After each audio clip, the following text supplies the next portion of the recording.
Mes frères, mes sœurs, prenons un moment. Ne soyons pas pressés. Ce message n'est pas fait pour être écouté rapidement. Il est fait pour être compris profondément. Aujourd'hui, nous allons parler de Dieu, pas d'un Dieu lointain, mais d'un Dieu qui construit, d'un Dieu qui organise, d'un Dieu qui enseigne. Quand la Bible nous dit que Dieu a créé le monde en 6 jours et qu'il s'est reposé le septième jour, beaucoup pensent que c'est simplement une histoire ancienne. Mais en réalité, c'est un message vivant, un message pour toi, un message pour ta vie. Dieu aurait pu tout créer en un instant, mais il a choisi le temps, il a choisi les étapes, il a choisi l'ordre. Pourquoi? Parce que Dieu ne voulait pas seulement créer le monde, il voulait aussi nous apprendre comment vivre. Jour 1. La lumière. Dieu commence toujours par éclairer avant de transformer. Écoute-moi bien. Avant que Dieu ne crée l'homme, avant qu'il ne crée la terre, avant même qu'il ne crée le ciel, il a créé la lumière. La Bible dit simplement, Dieu dit que la lumière soit, et la lumière fut. Mais derrière cette phrase simple, il y a une vérité très profonde. Avant la lumière, tout était confus. Il n'y avait pas de direction, il n'y avait pas de sens. La lumière représente la compréhension. Elle représente la vérité. Elle représente le moment où Dieu nous fait comprendre ce que nous vivons. Exemple très concret. Un homme peut souffrir pendant des années. Mais le jour où il comprend pourquoi il souffre, sa douleur commence déjà à perdre de sa force. Dieu éclaire avant de guérir. Quand Dieu apporte la lumière dans ta vie, ce n'est pas toujours confortable, parce que la lumière montre aussi ce qui est mal rangé. Elle montre les blessures, elle montre les erreurs. Mais Dieu n'éclaire jamais pour humilier, il éclaire pour réparer. Prends l'exemple d'une maison. Quand il fait nuit, tu peux marcher sans voir la poussière. Mais quand la lumière s'allume, tu vois tout. Ce n'est pas la lumière qui crée la saleté, elle la révèle. De la même manière, quand Dieu t'éclaire, il ne crée pas tes problèmes, il te montre ce qui doit être corrigé. Alors avant de demander à Dieu de changer ta situation, demande-lui d'éclairer ton cœur. Maintenant que Dieu a apporté la lumière, il va commencer un travail plus difficile encore. Un travail que beaucoup de personnes n'aiment pas au deuxième jour, qui est la séparation. Jour 2. La séparation. Quand Dieu enlève, ce n'est jamais pour détruire, mais pour protéger. Mes frères, mes sœurs, maintenant que Dieu a fait jaillir la lumière, maintenant que les choses commencent à être visibles, Dieu ne s'arrête pas là. La Bible nous dit que Dieu sépare les eaux d'en haut et les eaux d'en bas. Écoutons bien, Dieu ne mélange pas, Dieu organise, Dieu met de l'ordre. La séparation est l'un des actes les plus mal compris de Dieu, parce que la séparation fait mal, la séparation dérange, la séparation bouscule nos habitudes. Mais écoute ceci attentivement. Dieu ne sépare jamais pour faire souffrir inutilement, il sépare pour protéger ce qu'il veut faire grandir. Prenons un exemple simple. Quand un agriculteur veut faire pousser une bonne récolte, il enlève les mauvaises herbes. Ces mauvaises herbes ne sont pas forcément mauvaises en apparence. Elles sont vertes, elles sont vivantes, mais elles empêchent la vraie plante de grandir. Dieu agit de la même manière dans nos vies. Il enlève parfois certaines relations, certaines habitudes, certains lieux, certaines fréquentations. Et nous ne comprenons pas. Nous demandons, Seigneur, pourquoi? Mais Dieu voit plus loin que nous. Exemple très profond. Un enfant ne comprend pas toujours pourquoi son père lui interdit certaines choses. Mais le père voit le danger que l'enfant ne voit pas. Dieu est ce père. Quand Dieu sépare, il dit en réalité « Je veux te garder vivant, je veux te garder pur, je veux te garder concentré ». La séparation n'est pas un rejet, c'est une sélection. Dieu sélectionne ce qui doit rester et ce qui doit partir. Parfois, Dieu sépare une personne de son passé. Il ferme des portes, il coupe des liens. Et cette personne pense que tout est fini. Mais en réalité, Dieu est en train de préparer un avenir plus sain. Prenons encore un autre exemple. Quand on veut purifier de l'eau sale, on laisse reposer l'eau. Avec le temps, les impuretés descendent au fond et l'eau claire reste en haut. Dieu fait la même chose avec nous. Il laisse certaines situations se produire pour que ce qui n'est pas bon se révèle de lui-même. Alors mes frères, mes sœurs, si aujourd'hui Dieu t'éloigne de certaines choses, ne résiste pas trop vite. Pose-toi cette question simple. Seigneur, qu'est-ce que tu veux protéger en moi? Parce que ce que Dieu enlève aujourd'hui est souvent ce qui aurait détruit ton demain. Maintenant que Dieu a séparé, maintenant que le désordre commence à disparaître, Dieu va faire apparaître quelque chose de très important, quelque chose de stable, quelque chose de solide. La terre ferme au troisième jour. Jour 3, la terre ferme. Dieu construit la stabilité avant de montrer la réussite. Mes frères, mes sœurs, après la lumière, après la séparation, Dieu fait maintenant apparaître quelque chose de très important. La Bible dit que Dieu fait sortir la terre ferme. Avant cela, tout était eau, tout bougeait, rien n'était stable. Et Dieu savait une chose essentielle, rien de durable ne peut être construit sur ce qui bouge tout le temps. La terre ferme représente la stabilité, elle représente les fondations, elle représente ce qui tient quand les tempêtes arrivent. Prenons un exemple simple. Quand un homme veut construire une maison, il ne commence pas par le toit, il commence par creuser. Il commence par poser des fondations. Et ce travail-là, les gens ne le voient pas. Personne n'applaudit les fondations. Mais sans elles, toute la maison s'effondre. Dieu travaille souvent comme cela dans nos vies. Il commence par ce que les autres ne voient pas. Il travaille dans le silence. Il travaille dans la profondeur. Exemple très concret. Une personne peut prier pour réussir vite. Mais Dieu, lui, regarde le caractère.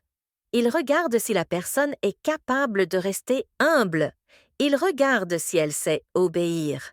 Il regarde si elle peut gérer la bénédiction sans se perdre. C'est pour cela que Dieu prend parfois du temps. Ce n'est pas pour retarder, c'est pour renforcer. La terre ferme, ce n'est pas seulement le sol, c'est aussi la discipline, c'est la constance, c'est la fidélité dans les petites choses. Beaucoup veulent les fruits, mais peu acceptent le temps des racines. Un arbre qui pousse trop vite ne résiste pas au vent, mais un arbre qui a pris le temps de s'enraciner peut traverser les saisons, les sécheresses, les tempêtes. Dieu veut faire de toi cet arbre. Alors si aujourd'hui tu as l'impression que ta vie avance lentement, ne te décourage pas. Peut-être que Dieu est simplement en train de te rendre solide. Il est en train de t'enseigner la patience. Il est en train de t'apprendre à tenir bon, même quand personne ne regarde, parce que ce que Dieu construit lentement dure longtemps. Maintenant que la terre est stable, maintenant que les fondations sont posées, Dieu va enseigner quelque chose de très important à l'homme, le temps. Les saisons au quatrième jour. Jour 4. Le temps et les saisons. Dieu n'est jamais en retard, il agit selon son temps. Mes frères, mes sœurs, maintenant que la terre est stable, maintenant que les fondations sont posées, Dieu introduit quelque chose de très profond, le temps. La Bible dit que Dieu crée le soleil, la lune et les étoiles, non seulement pour éclairer, mais pour marquer les jours, les saisons, les moments. Dieu nous apprend ici une vérité essentielle. Tout dans la vie a un temps. Il y a un temps pour commencer, un temps pour attendre, un temps pour récolter. Et souvent, Nous souffrons parce que nous voulons vivre une saison qui n'est pas encore arrivée. Prenons un exemple simple. Un fruit cueilli trop tôt n'a pas de goût. Un fruit cueilli trop tard pourrit. Mais le fruit cueilli au bon moment apporte la joie. Dieu connaît ce moment. C'est pour cela qu'il ne donne pas tout en même temps. Il protège notre avenir. Exemple très profond. Un enfant ne conduit pas une voiture, non parce qu'il est mauvais, mais parce qu'il n'est pas prêt. Dieu agit ainsi avec nous. Quand il dit « Attends », ce n'est pas un refus, c'est une préparation. Le soleil se lève chaque matin. La lune revient chaque nuit. Ils ne se pressent pas, ils obéissent, et pourtant, ils accomplissent parfaitement leur mission. Dieu nous invite à vivre de la même manière. Ne te compare pas, ne te précipite pas. Ce qui arrive trop vite s'en va souvent trop vite, mais ce qui vient selon le temps de Dieu reste. Il y a des saisons de silence, des saisons où rien ne semble bouger. Mais même dans le silence, Dieu travaille. La graine sous la terre ne fait pas de bruit. Pourtant, la vie est en train de se former. Alors mes frères, mes sœurs, si tu es dans une saison d'attente, ne perds pas la foi. Ce n'est pas un désert, c'est une préparation. Maintenant que le temps est établi, maintenant que les saisons sont en place, Dieu va remplir ce qu'il a préparé. La vie va apparaître au 5e jour. Jour 5, la vie qui remplit. Dieu ne crée pas le vide pour le laisser vide. Mes frères, mes sœurs, après avoir créé la lumière, après avoir séparé, après avoir posé les fondations, après avoir établi le temps, Dieu fait quelque chose de magnifique. Il remplit. La Bible dit que Dieu crée les poissons dans la mer et les oiseaux dans le ciel. Remarquons quelque chose de très important. Dieu ne crée jamais un espace sans intention. La mer a été préparée, le ciel a été préparé, et maintenant Dieu les remplit de vie. Dans la vie, le vide fait peur. Quand quelque chose se termine, quand une relation s'arrête, quand une porte se ferme, nous avons peur du silence. Mais Dieu utilise souvent le vide pour faire place à quelque chose de nouveau.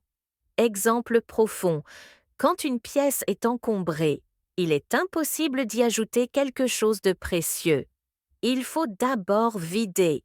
Dieu agit ainsi. Quand il enlève, ce n'est pas pour appauvrir, c'est pour mieux remplir. Les poissons bougent, les oiseaux volent, ils symbolisent la liberté, le mouvement, la respiration. Dieu ne veut pas une vie figée, il veut une vie vivante. Mais attention, Dieu ne remplit pas au hasard. Chaque poisson a sa place, chaque oiseau a son espace. Leçon importante, tout le monde n'est pas appelé à vivre la même chose. Comparer sa vie à celle des autres est une source de frustration. Dieu te remplit selon ta capacité. Un verre ne peut contenir qu'un verre, un seau peut contenir plus. Dieu ne se trompe jamais de mesure. Si aujourd'hui tu as l'impression de manquer, peut-être que Dieu est en train d'agrandir ton cœur. Parce que ce qu'il veut donner demain ne rentrerait pas encore aujourd'hui. La vie que Dieu donne n'est pas fragile, elle sait se multiplier, elle sait se reproduire. Dieu bénit la vie. Il dit « Soyez féconds ». Cela signifie « Grandis, avance, ne reste pas bloqué ». Mes frères, mes sœurs, si Dieu t'a gardé en vie jusqu'ici, ce n'est pas par hasard. Il y a encore quelque chose à remplir.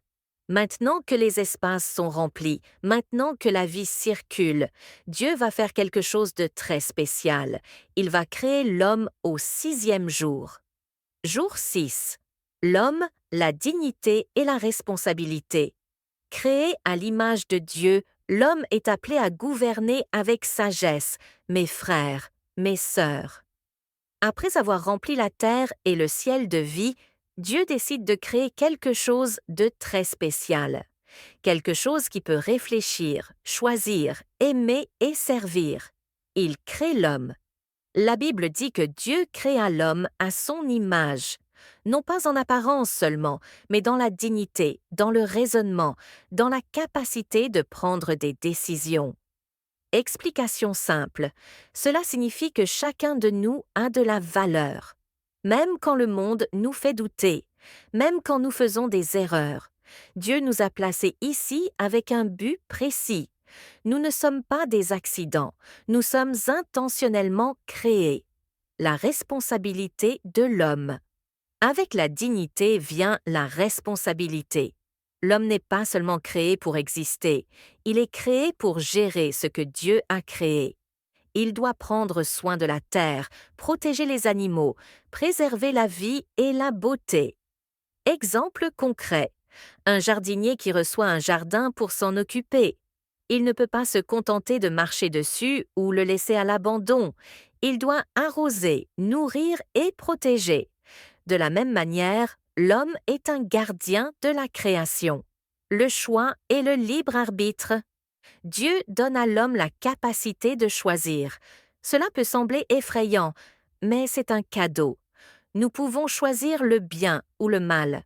Nous pouvons choisir la fidélité ou la désobéissance. Nous pouvons choisir de marcher avec Dieu ou de marcher contre lui. Et chaque choix a des conséquences. Exemple très concret. Un jeune étudiant peut choisir de travailler honnêtement pour réussir. Ou il peut tricher. Son choix décidera de la qualité de sa vie future. De la même manière, nos choix façonnent notre avenir spirituel. Pourquoi l'homme n'est pas créé en premier? Mes frères, mes sœurs, Dieu ne commence pas avec l'homme. Il commence par préparer la lumière, la séparation, les fondations, le temps, la vie. Pourquoi? Parce qu'un homme placé dans le chaos ne peut pas gérer correctement sa vie. Dieu veut que nous soyons capables. Il veut que nous soyons prêts. Il veut que nous puissions accueillir les bénédictions qu'il prépare. Application dans notre vie. Si aujourd'hui tu sens que tu es petit devant les défis, ne désespère pas. Dieu travaille dans le silence. Il construit tes fondations. Il prépare ton temps. Il remplit ton espace de vie. Et quand le moment vient, il te place dans la responsabilité pour que tu sois comme un arbre fort, enraciné et capable de porter des fruits. Maintenant que tout est prêt, maintenant que l'homme est créé, Dieu nous enseigne la dernière étape, le repos. Jour 7, le repos et la prière finale. Dieu se repose et nous enseigne à faire de même. Mes frères, mes sœurs, après 6 jours de création, Dieu fait quelque chose de très spécial. Il se repose. Mais écoute bien, se reposer ne signifie pas que Dieu était fatigué. Dieu est tout-puissant. Il n'a pas besoin de repos physique. Le repos de Dieu est un acte de confiance, un acte de satisfaction, un acte de reconnaissance de ce qui a été accompli. Mes amis, Dieu nous montre que même après avoir travaillé dur, il est essentiel de s'arrêter, de réfléchir, de contempler. Pourquoi le repos est important pour nous? Nous vivons dans un monde où tout bouge trop vite. Les notifications, les urgences, les obligations.